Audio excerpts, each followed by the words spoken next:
नमस्कार दोस्तों। मैं आपका दोस्त सुनील कालवा एक बार फिर हाजिर हूँ एक नया वीडियो लेकर।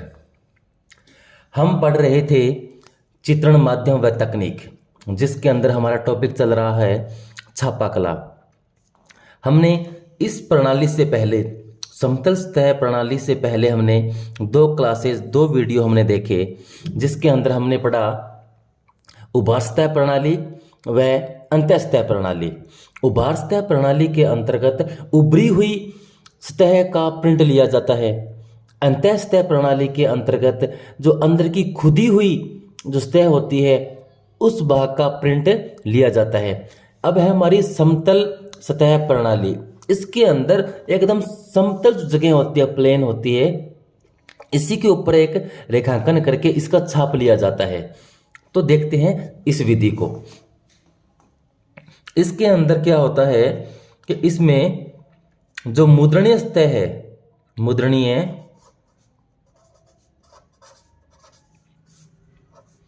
व अमुद्रणीय,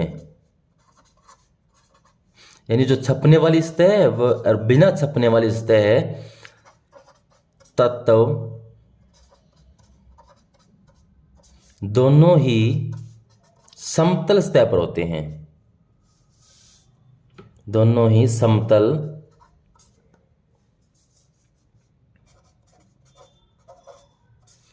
सतह पर होते हैं।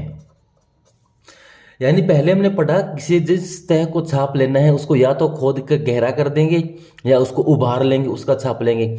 लेकिन इस विधि के अंदर यही चीज रहती है कि जिसका भी छाप लेना है वह एकदम समतल होगा, जिसका छाप नहीं लेंगे वह भी बिल्कुल समतल होगा। यानी इसी प्लेन के ऊपर कुछ बनाएंगे और इसी का छाप लेंगे। तो ये एक थोड़ी इंटरेस्टिंग विधि है, देखिएगा इसे। इसमें क्या होता है, इन दोनों चीजों को किसी रसायन के द्वारा अलग कर लिया जाता है। लिखता हूं मैं, इन्हें रसायनों द्वारा अलग किया जाता है। इन्हें रसायनों द्वारा एक दूसरे से अलग किया जाता है।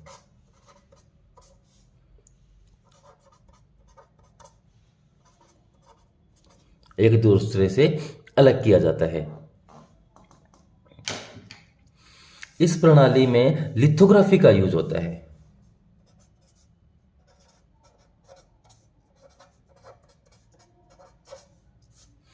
इस प्रणाली में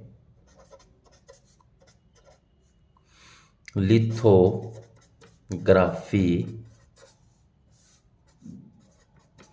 का प्रयोग होता है। लिथोग्राफी का प्रयोग होता है, जिसका वर्तमान स्वरूप में क्या कहते हैं, इसको ऑफसेट विधि कहते हैं। इसका वर्तमान में विकसित रूप ऑफसेट है। जो ऑफसेट प्रिंटिंग होती है वह लिथो का ही एक विकसित रूप माना जाता है, ऑफसेट है। तो अब हम बात करते हैं लिथोग्राफी की।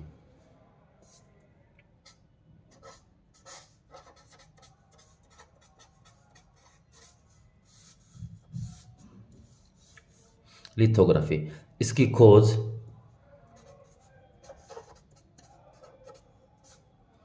इसकी खोज 1798 ईस्वी में अलाय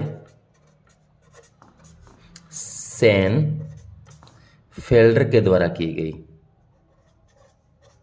अलाय सेन फेल्डर के द्वारा लिथो की खोज की जाती है। और जो नामकरण है उसका नामकरण 1813 ईस्वी में एच वैक्स के द्वारा किया गया। देखिए इस शब्दों में लिथोग्राफी कैसे बना है। लिथो प्लस ग्राफी, ये दो शब्दों से मिलकर बना है हमारा लिथोग्राफी। लिथो से हमारा तात्पर्य होता है, लिथो है इसका मतलब होता है शिला या पत्थर। शिला या पत्थर है, इसको लिथो कहा जाता है, कहा है। जो ग्राफी है इसका मतलब होता है अंकन, अंकन या लेखांकन,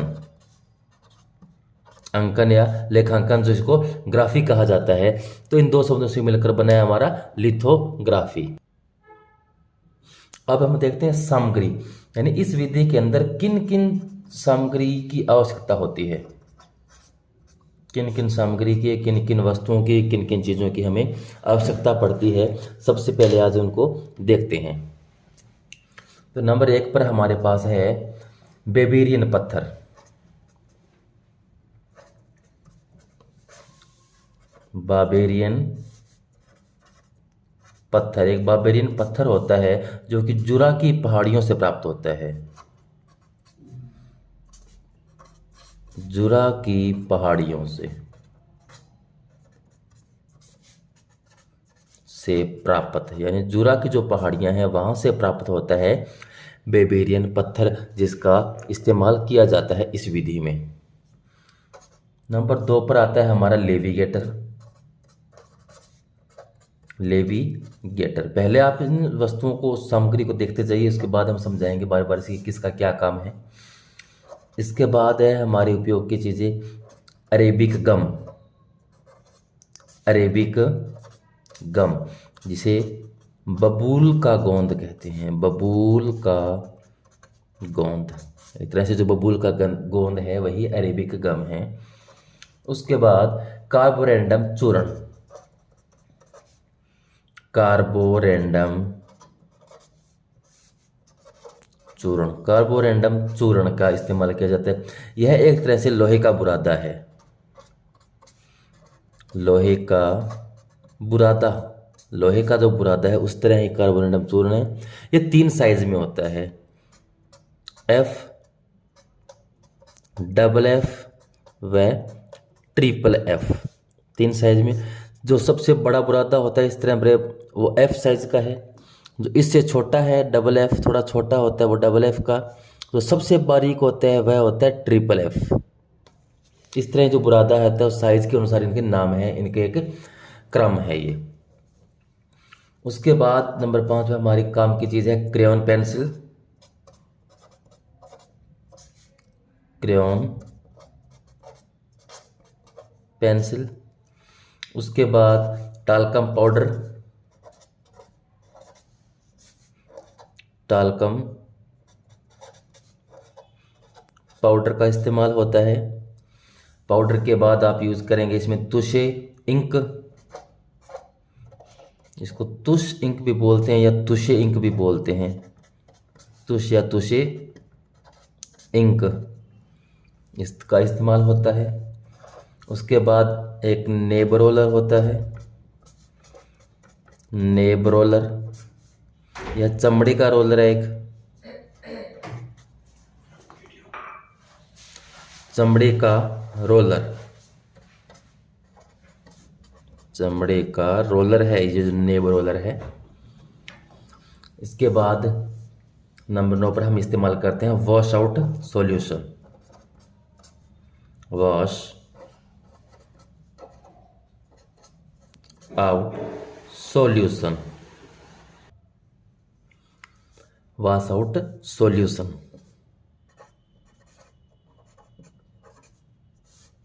ये महत्वपूर्ण हमारी सामग्री है जिसका इस्तेमाल इस लिथो प्रिंट के अंदर होता है।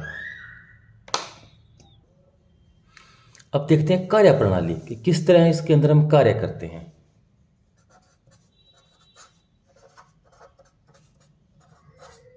कार्य प्रणाली, कार्य प्रणाली को देखते हैं कि इसमें जो हमारा कार्य होगा, तकनीक होगी, किस तरह होगी।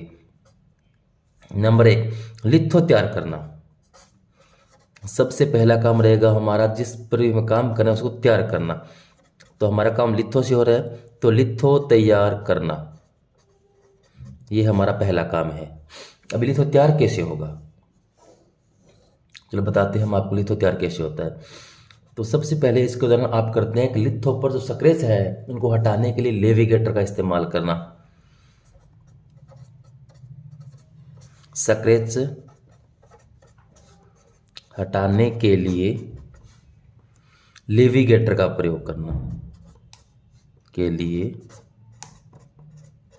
लेविगेटर का प्रयोग।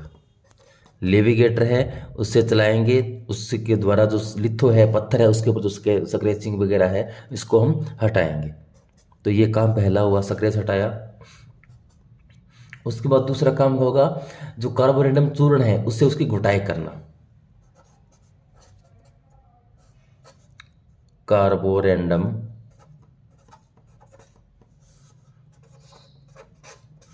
चूर्ण से घुटाई करना, चूर्ण से घुटाई करना। यानी जो कार्बोरेंडम चूर्ण था हमने पढ़ा था 3 साइज में था, FFF और FFF। इसकी सहायता से हम इसको घुटाई करेंगे, यानी जो और इसको चिकना बनाने के लिए हम इसका इस्तेमाल करेंगे। पहले बड़ा फिर छोटा इस तरह 3 भाग में इसका इस्तेमाल होगा। उसके बाद एक क्रून पत्थर है उसकी सहायता से इसकी घुटाई करेंगे। क्रून पत्थर से घुटाई करना।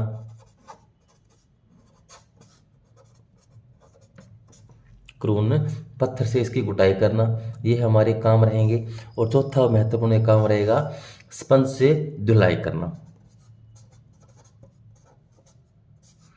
स्पंज से धुलाई करना। इतने काम हमारे हो गए, तब हम इसकी क्या करेंगे, स्पंज से इसकी धुलाई करेंगे और हमारा ये एक तरह से एक प्रकार से लिथो तैयार हो गया। फिर हमारा महत्वपूर्ण आगे काम आता है नंबर 2 पर, देखते हैं लिथो पर चित्र बनाना। अभी हमने लिथो तैयार किया, अब हम लिथो पर चित्र बनाएंगे। लिथो पर चित्र बनाना कि जिस चित्र का हमें छाप लेना है उसका चित्र पहले लिथो पर बनाना पड़ेगा हमें, तो इसका चित्र बनाना। अब हम देखते हैं चित्र इस पर कैसे बनेगा। जिस जिस भाग पर अनुमानित रूप से चित्र बनेगा उसको छोड़कर जो एक्स्ट्रा एरिया वहां पर हम क्या करेंगे, अरेबिक गम लगाएंगे। तो लिखिए चित्र नहीं बनने वाले स्थान पर अनुमान से अरेबिक गम लगाना। यानी जब हम देख लेंगे कि इतना हमारा एरिया है इसके ऊपर कोई चित्र नहीं बनेगा, जैसे यहाँ पर हमें कोई चित्र बनाना है यहाँ पर, तो साइड का एरिया वहाँ पर हम लिथो के ऊपर अरेबिक गम लगा देंगे। उसके बाद सूखने के बाद रेखांकन करना। जब वह अरेबिक गम वगैरह सब चीज़ सूख जाएगी तो सूखने के बाद इस पर हम रेखांकन करेंगे। सूखने के बाद रेखांकन, जब सूख जाएगा तो हम इस पर रेखांकन करेंगे। रेखांकन हो गया। उसके बाद अगला काम रहेगा इसके ऊपर, रेखांकन जो है तुष इंक से होगा। जो हम रेखांकन करना है, रेखांकन तुष या तुषे इंक है इससे होगा, तुष इंक से रेखांकन जो हम करेंगे, रेखांकन वह तुष इंक के माध्यम से करेंगे। उसके बाद हमारा काम रहेगा कि जो रेखांकन तुष इंक से हो गया, फिर टाल्कम पाउडर से चित्र पक्का करना। टाल्कम पाउडर छिड़कना।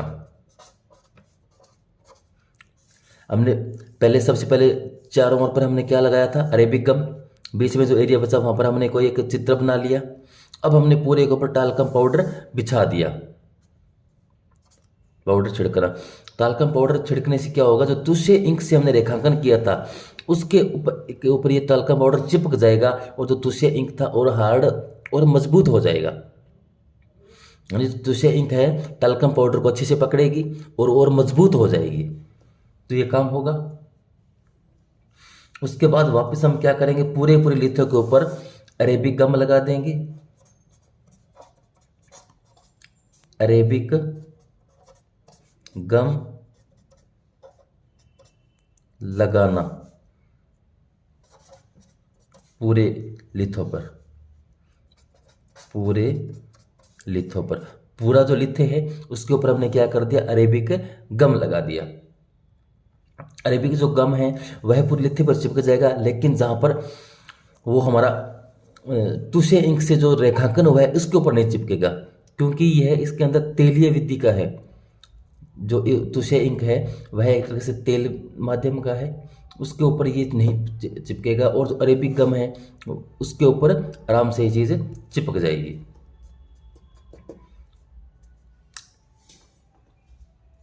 आगे देखिए, फिर अगला काम, जब ये रेखांकन रेडी हो गया तो उसके ऊपर करेंगे हम नेब रोलर से मुद्रण या स्याही लगाना। नेब रोलर से मुद्रण स्याही लगाना। अब हम नेब रोलर के माध्यम से उस लिथो के ऊपर स्याही लगाएंगे। जो स्याही है, जो तुषे इंक जहाँ का एरिया था वो स्याही को पकड़ लेगी, और जो बाकी जो अरेबिक गम लगा है वो इलाका स्याही को ढंग से पकड़ेगा नहीं। उसके बाद वॉश आउट सॉल्यूशन धोना। वॉश आउट सॉल्यूशन से धोना। इतने बाद धो लेंगे, क्योंकि जो एक्स्ट्रा कलर कहीं लगा हुआ है वो सारा उतर जाएगा, और जो तुषे इंक वाला एरिया है जहां पर हमने रेखांकन किया था, जिसको हमें छाप लेना है, वह इंक को पकड़े रखेगा। ये होगी विधि हमारी चित्र बनाने की, कि इसके ऊपर चित्र कैसे बनेगा। अब हम आगे देखते हैं। अब जिसके ऊपर हमने सॉल्यूशन से धो लिया, रेडी कर लिया, इसको अगली प्रोसेसिंग मुद्रण करना। मुद्रण करना, मुद्रण यानी छाप लेना। और छाप कैसे लेंगे, जो लिथो है उस मुद्रण मशीन पर रखेंगे, और रखकर नेब रोलर से स्याही लगाना। स्याही में लगा चुके हैं। जो लिथो है यहाँ पर लिख दिया आप, स्याही लगाना।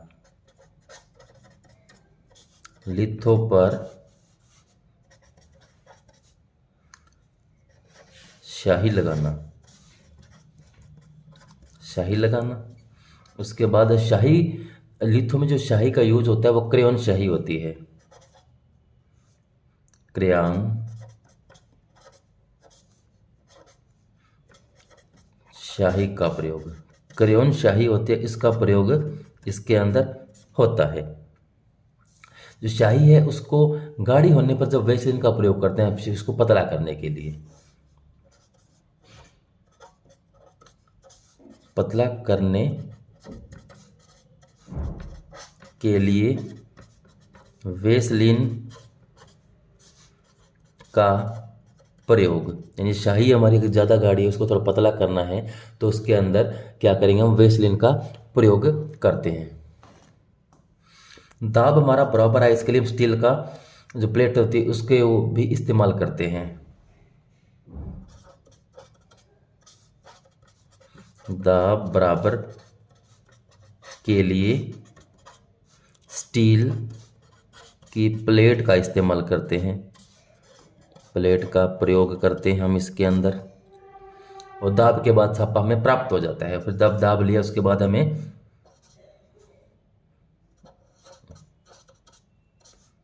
दाब के बाद हमें छापा प्राप्त हो जाएगा। छापा प्राप्त, इस विधि के द्वारा इस तरह हमारा छापा प्राप्त हो जाता है। अब लिथो से संबंधित कुछ महत्वपूर्ण बातें हैं उनको देखते हैं। सबसे पहले मैं स्टार लगा के यहाँ लिख देता हूं कि लिथोग्राफी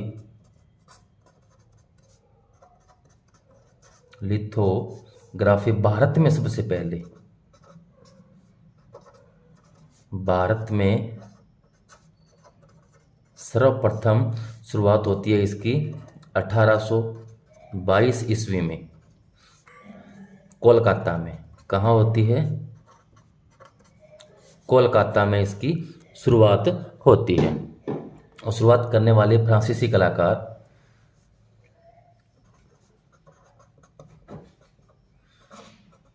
फ्रांसीसी कलाकारों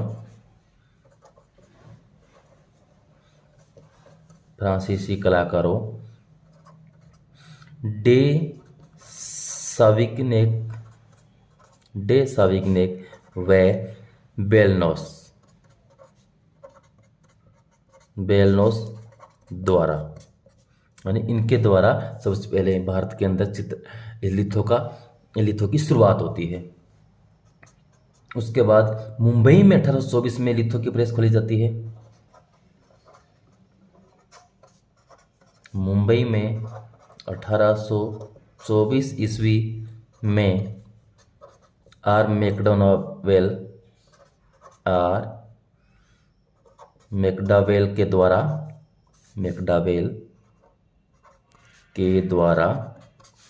प्रेस खोली जाती है।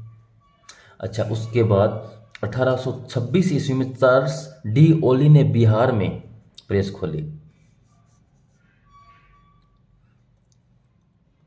इसके बाद बात करें हम 1826 ईस्वी में चार्ल्स डी ओली ने बिहार में, जो चार्ल्स डी ओली उन्होंने 1826 में बिहार में प्रेस खोली और ओली ने जयराम दास को प्रशिक्षित किया। इसका नाम था वहां पर बिहार इस नाम से खोलेगी बिहार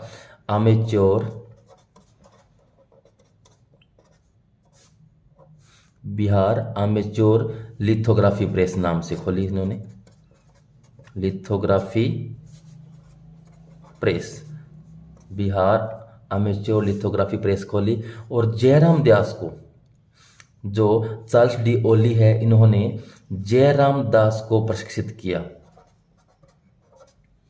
जयराम दास को प्रशिक्षित किया।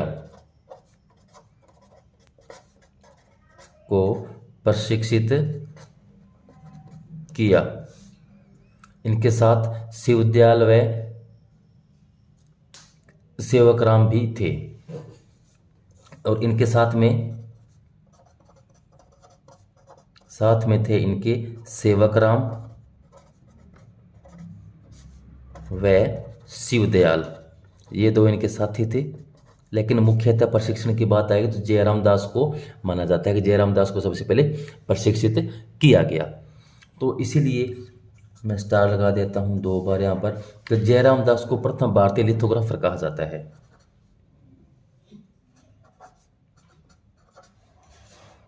जयराम दास को प्रथम भारतीय लिथोग्राफर कहा जाता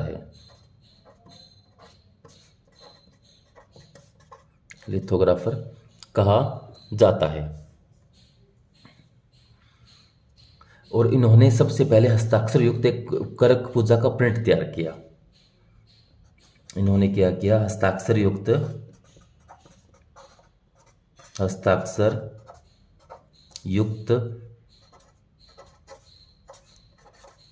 करक पूजा का लिथो प्रिंट तैयार किया।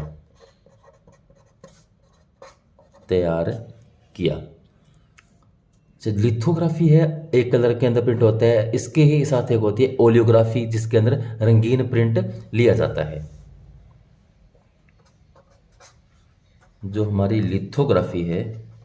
लिथोग्राफी उसके अंदर एक कलर में प्रिंट होता है, एक कलर में प्रिंट है। और जो हमारी ओलियोग्राफी है,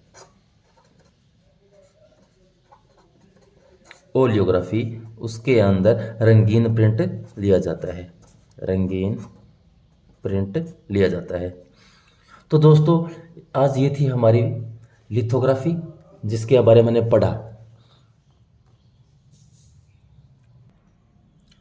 अब हम देखते हैं हमारा चौथा और अंतिम प्रकार सेरीग्राफी। सेरीग्राफी को हम सिल्क स्क्रीन भी कहते हैं।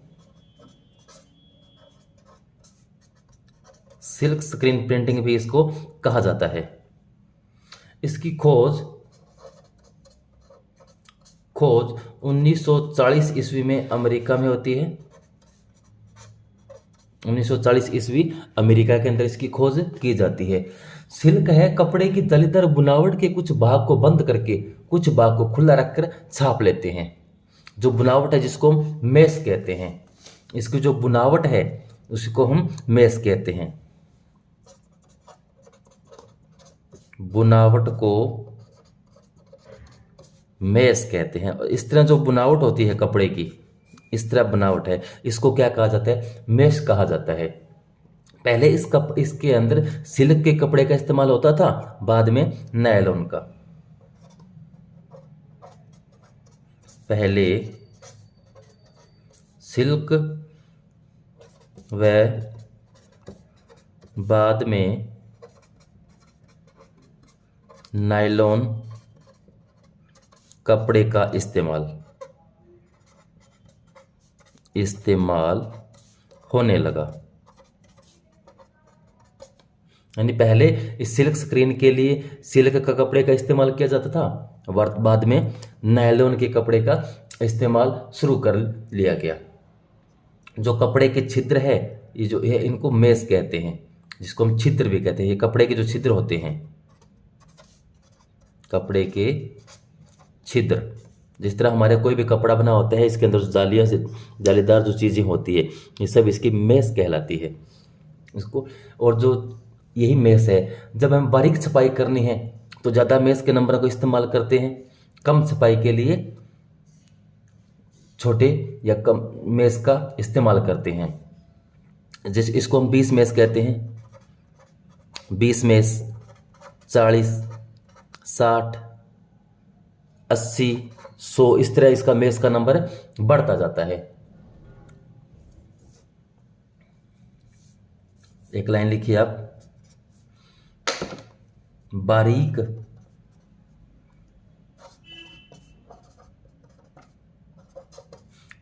छपाई के लिए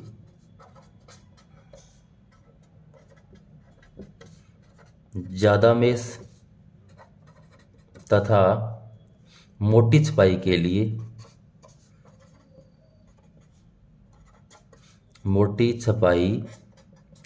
लिए कम मेश नंबर का प्रयोग होता है। कम मेश नंबर का प्रयोग होता है।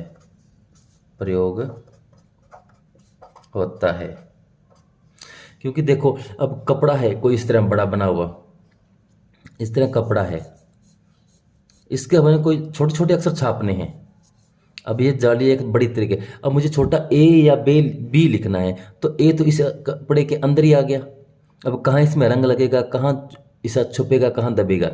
लेकिन तब इसलिए कहते हैं जो छोटी छपाई करनी है तो बिल्कुल बारीक, और जो बड़ी छपाई करनी है, जैसे ये बड़ी जालियाँ हैं और इधर मैं बिल्कुल छोटी छोटी बारीक लगा देता हूँ।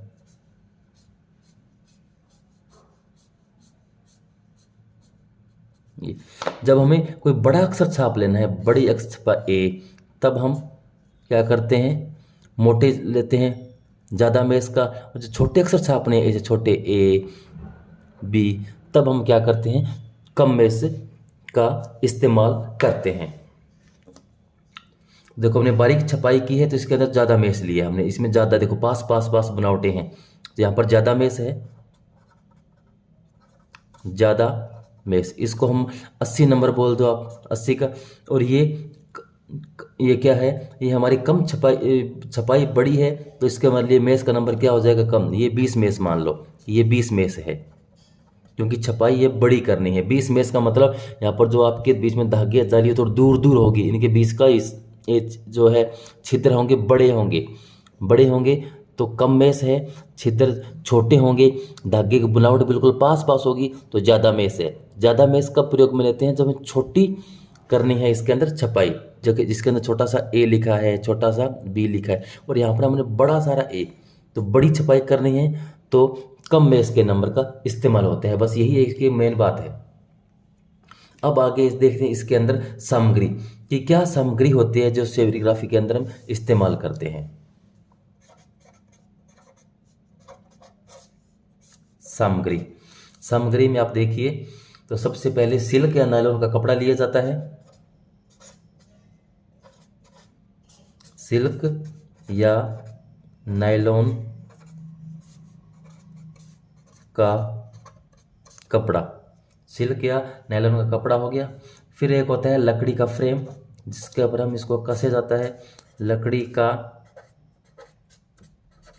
फ्रेम जिसको चौखटा कहते हैं। इसके बाद आप सुपर कोट व माइक्रोमेट, सुपर कोट व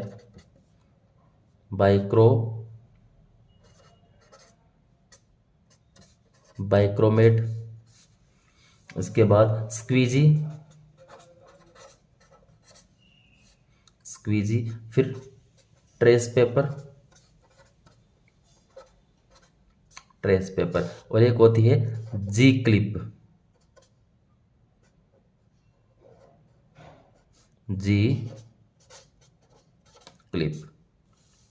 इसके अंदर लगभग ये सारा सामान है। अब देखते हैं आगे इसका कार्यप्रणाली क्या होगी, कैसे काम करेगा सारा सामान। अब देखते हैं हम कार्यप्रणाली कि किस प्रकार कार्य होगा।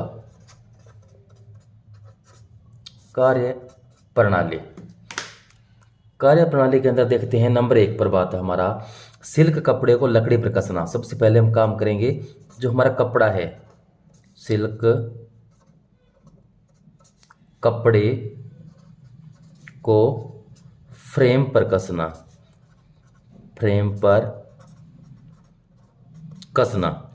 एक फ्रेम होगा जिसको सिल्क, इसके ऊपर सिल्क के कपड़े को कस लेंगे। उसके बाद कपड़े पर क्या किया जाएगा, सुपर कोट, कपड़े पर सुपर कोट व बाइक्रोमेट का 1:10 में मिश्रण करना है, उसको लेप लगाना है। बात उसका मिश्रण कर लेप लगाना, मिश्रण करके लेप लगाना है। कहाँ पर, छाया में रखकर, यानी इसको धूप में नहीं लगाना, छाया में रखकर। छाया के भाग में या जहाँ छाया है कमरे के अंदर आप जाइए और वहाँ इस फ्रेम को कपड़े को फ्रेम के ऊपर कसना है। उसके ऊपर सुपर कोट व बाइक्रोमेट का लेप लगाना है। अनुपात क्या होगा, सुपर कोट 1 में और 10 में होगा बाइक्रोमेट। इन दोनों का लेप बनाएंगे और वह कपड़े के ऊपर लगाएंगे। वो भी कहाँ पर, छाया में रखकर, धूप में नहीं लगाना, छाया में लगाना है। उसके बाद एक पारदर्शी शीट है, नंबर 30 पर काम करेंगे। पारदर्शी शीट पर बने इंक, जो ब्लैक इंक का डिजाइन है वो कपड़े के पीछे की तरफ रखकर प्रकाश या इसको धूप में ले जाना है।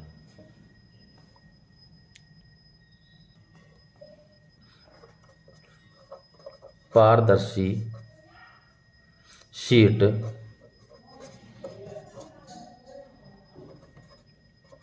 पर बने ब्लैक इंक, इसके अंदर ब्लैक इंक का इस्तेमाल करना है जब हम छापा तैयार करते हैं। ब्लैक इंक के डिजाइन को कपड़े के पीछे की तरफ